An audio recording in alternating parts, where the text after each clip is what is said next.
Hello dear student, हम continue कर रहे हैं class 9th science chapter 14 natural resources from the NCERT book. Last video में जो हमने देखा था वो एयर पॉल्यूशन को डिस्कस किया था कि किस तरह से एयर पॉल्यूशन है वो होता है और क्या हार्म होते हैं एयर पॉल्यूशन से, है ना। It causes the acid rain और कौन कौन सी चीज़ें जो हैं एयर पॉल्यूशन से हो सकती हैं और क्या क्या रीज़न है जिनके कारण एयर पॉल्यूशन होता है। अगर आपने हमारे प्रीवियस वीडियोस नहीं देखे हैं तो आप हमारे चैनल ब्रजेश बागड़ी पर ये वीडियोस देख सकते हैं। आपको हमारे वीडियोस पसंद आ रहे हैं तो प्लीज़ प्लीज़ प्लीज़ हमारे चैनल को लाइक, सब्सक्राइब एवं वीडियो को शेयर ज़रूर करें। साथ ही साथ बेल आइकॉन प्रेस करें ताकि आपको लेटेस्ट वीडियो की अपडेट मिलती रहे। अब जो हम स्टार्ट करने जा रहे हैं वो नेक्स्ट टॉपिक है हमारा वाटर। वाटर के साथ जुड़ा हुआ है वंडर लिक्विड। क्यों वाटर को वंडर लिक्विड कहा गया है? ऑब्वियस बात है, because without water life is not possible. Life जो है वो पॉसिबल ही नहीं है, लाइफ के बारे में सोचा ही नहीं जा सकता है विदाउट वाटर के। इसीलिए वाटर को क्या बोला गया है? वंडर लिक्विड बोला गया है।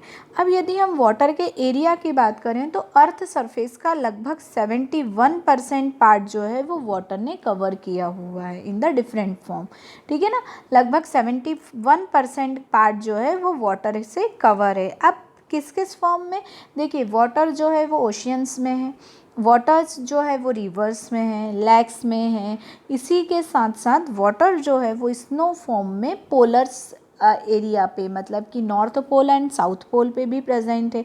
ठीक है, अब यदि हम देखें तो लगभग इस टोटल वाटर का 95% 5 पार्ट जो है वो किस में है? ओशियंस में है, समुद्र में है। और वी वेरी वेल नोन कि जो समुद्र का पानी होता है या जो सी वाटर होता है वो बहुत ज़्यादा सॉल्टी होता है और हम उससे नॉर्मल जो अपने डे टू डे लाइफ के यूजेज हैं या हम उसे पीने में यूज़ नहीं कर सकते।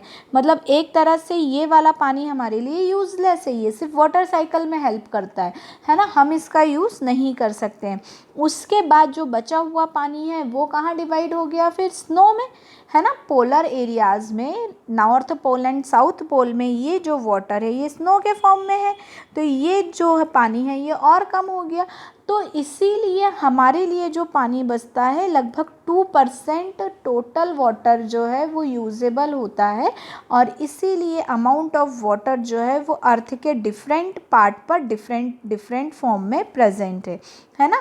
अर्थ के डिफरेंट पार्ट में अवेलेबिलिटी ऑफ वाटर जो है वो अलग अलग है और इसीलिए कई जगह पर पानी की बहुत ज़्यादा शॉर्टेज होती है, क्योंकि वहाँ पर पानी जो है या तो बहुत दूर है या फिर उस एरिया में पानी नहीं है। ठीक है, इसके अलावा वाटर जो है अंडरग्राउंड वाटर के फॉर्म में भी प्रेजेंट रहता है ना। जो रेन वाटर होती है वो जब प्लांट के द्वारा एब्जॉर्ब की जाती है, प्लांट के थ्रू एब्जॉर्ब की जाती है, तो ये जो वाटर है ये अंडरग्राउंड वाटर के फॉर्म में भी प्रेजेंट रहता है।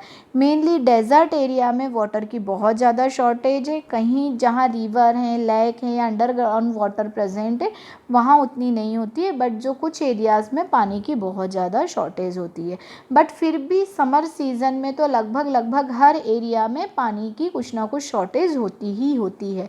ठीक है ना, तो ये जो है वाटर की अवेलेबिलिटी के बारे में बताया गया है। अब एक एक्टिविटी बताई गई है, ये देखना है। Many municipal corporation are trying water harvesting technique to improve the availability of water. आपने कई बार रेन वाटर हार्वेस्टिंग के बारे में सुना होगा, वाटर हार्वेस्टिंग के बारे में सुना होगा।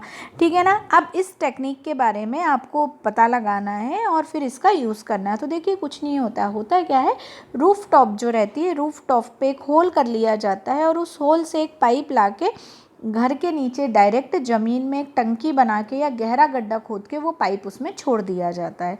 ठीक है ना, अब वो क्या होता है, जितना भी पानी बारिश के दिनों में छत पर आता है वो इधर उधर ना बह के इस होल के थ्रू सीधा वो ज़मीन के अंदर चला जाता है। अब ज़मीन के अंदर जाता है मतलब सॉइल जो है वो ज़्यादा से ज़्यादा वाटर एब्जॉर्ब करती है और उस एब्जॉर्प्शन के कारण हमारा जो ग्राउंड वाटर लेवल है वो बढ़ने लगता है। तो ये जो है ये क्या कहलाता है? रेन वाटर हार्वेस्टिंग कहलाता है। ठीक है, अब यदि हम देखें तो वाटर की रिक्वायरमेंट क्यों है, क्यों ज़रूरी है? तो यदि हम देखें तो हमारी सेल बॉडी का भी लगभग 78% पार्ट जो है वो वाटर से है, मतलब वो जो मीडियम है वो वाटर है, लिक्विड मीडियम है। हमारी बॉडी में सबसे ज़्यादा जो है वो ब्लड है, और ब्लड जो है वो किस मीडियम में है? लिक्विड मीडियम में। हर सेल को अपने फंक्शन को परफॉर्म करने के लिए वाटर ही ज़रूरी होता है। मैक्सिमम सब्सटेंस जो हैं वो किस में डिज़ोल्व होते हैं?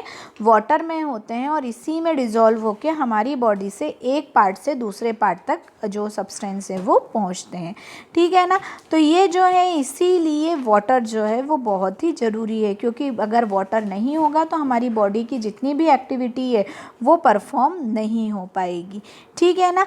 अब यहाँ पर जितने भी टेरेस्ट्रियल ऑर्गेनिज्म जो है उनको क्या चाहिए रहता है? फ्रेश वाटर ही चाहिए रहता है। फ्रेश वाटर मतलब ऐसा पानी जिसमें सॉल्ट जो हो वो एडिक्वेट अमाउंट में हो, या मतलब जो नॉर्मल होता है, ठीक है ना। आपने देखा होगा फिश वगैरह या दूसरे एनिमल्स जो हैं वो सलाइन वाटर में सर्वाइव कर सकते हैं, बट ह्यूमन सैलिनिटी में सर्वाइव नहीं कर सकता है, क्योंकि इसकी बॉडी का पीएच जो है वो डिस्टर्ब होने लगता है इसके कारण से। और ये जो सैलिनिटी जो है अगर बॉडी में बढ़ जाती है तो वो सर्वाइव करना पॉसिबल नहीं है। तो जितने भी लैंड पर रहने वाले ऑर्गेनिज्म हैं, प्लांट है, वो हाई सैलिनिटी को टॉलरेट नहीं कर सकते हैं, उनके लिए फ्रेश वाटर ही ज़रूरी है। अब एक और एक्टिविटी बताई गई है, सिलेक्ट अ स्मॉल एरिया, सिर्फ 1 मीटर स्क्वायर का आपको एक स्मॉल एरिया लेना है वाटर बॉडी के पास। अब इसमें आपको क्या करना है? देखना है कितने तरह के एनिमल्स और प्लांट इस एरिया में प्रेजेंट है ना, और उन नंबर्स को आपको या स्पीशीज़ को काउंट करना है, ठीक है। अब यहाँ पर जितने भी हैं सेम साइज़ का आपको रॉकी रीजन पे रहना है और फिर उनको काउंट करना है। तो आप ये जब करेंगे तो आपको बहुत अच्छे से ये समझ में आएगा कि जो आपको प्लांट या एनिमल वाटर बॉडीज़ के पास मिले थे उतने आपको रॉकी एरियाज़ में नहीं मिलेंगे। इसका मतलब क्या है? जो वाटर एरिया होता है या नियर द लैंड जो वाटर के होती है वो लाइफ के लिए सुटेबल होती है, वहाँ ग्रोथ अच्छी होती है, इसीलिए उस एरिया में हमें प्लांट और एनिमल के नंबर्स जो हैं वो ज़्यादा मिलते हैं। अब एक और एक्टिविटी है, वो क्या बोल रही है? Select and mark out a small area about 1 metre square in unused land or near your school. अब आपको फिर से 1 मीटर स्क्वायर का लैंड मार्क करना है, और ऐसी जगह जो यूज़ में नहीं आती है, अनयूज्ड, या अपने स्कूल के आसपास की कोई जो लैंड है ज़्यादा यूज़ में नहीं आती उसे मार्क करना है। अब ये एक्टिविटी में आपको numbers of different animals and plant करने हैं, ठीक है ना, कि कितने एनिमल्स और प्लांट्स जो हैं वो प्रेजेंट हैं। तो आप इसमें भी देखेंगे कि वहाँ जो नंबर्स हैं वो इतने नहीं हैं, ठीक है। अब ये वाला जो काम है आपको 2 बार करना है। 2 बार कब कब? एक बार रेनी सीजन में करना है और दूसरा समर सीजन में। तो आप वाटर एरिया के पास भी जब रेनी सीजन में देखेंगे तो आपको प्लांट स्पीशीज़ जो है वो ज़्यादा दिखाई देगी या एनिमल्स ज़्यादा दिखाई देंगे, बट समर सीजन में ये नंबर्स जो हैं वो ऑटोमेटिकली कम हो जाते हैं। मतलब हमको ये पता लग रहा है कि वाटर की अवेलेबिलिटी जो है वो लाइफ के लिए सुटेबल होती है। मतलब जितना ज़्यादा वाटर या जितना easily available amount of water होगा उतनी ही सुटेबिलिटी जो है लाइफ के लिए होगी। मतलब इनके बीच में एक रिलेशनशिप है ना। तो ठीक उसी तरह से बारिश या वाटर का सीधे सीधे लाइफ से कनेक्शन है ना। अगर पानी नहीं होगा तो लाइफ जो है वो पॉसिबल नहीं है, और इसीलिए क्या बोला था? वाटर को एक वंडर लिक्विड बोला गया था, ठीक है ना। तो इसीलिए जो है वो वाटर वंडर लिक्विड कहलाता है, क्योंकि बिना इसके जो है लाइफ पॉसिबल नहीं है। क्लियर है इतना? अब हम जो नेक्स्ट वीडियो है उसमें वाटर पॉल्यूशन देखेंगे कि क्यों वाटर पॉल्यूट होता है ना, और उसके क्या इफ़ेक्ट पड़ रहा है लाइफ पे, प्लांट, मतलब कि वो सब चीज़ें जो है हम देखेंगे, ठीक है। वाटर की क्वालिटी जो है, वाटर की क्वांटिटी जो है वो डाइवर्सिटी को डिसाइड करती है, जी कितने अमाउंट में वाटर प्रेजेंट है। जितने ज़्यादा अमाउंट में वाटर प्रेजेंट होगा डाइवर्सिटी उतनी ही ज़्यादा होगी, वाइड डाइवर्सिटी होगी, ठीक है। तो ये सब डायरेक्टली किससे रिलेट कर रहा है? वाटर से रिलेट कर रहा है। तो नेक्स्ट वीडियो में हम वाटर पॉल्यूशन कवर करेंगे। अब इस वीडियो में यदि आपको कोई भी डाउट, कोई भी प्रॉब्लम है तो आप मुझे मैसेज कर सकते हैं, कमेंट कर सकते हैं। Keep study, keep watching. Thank you so much.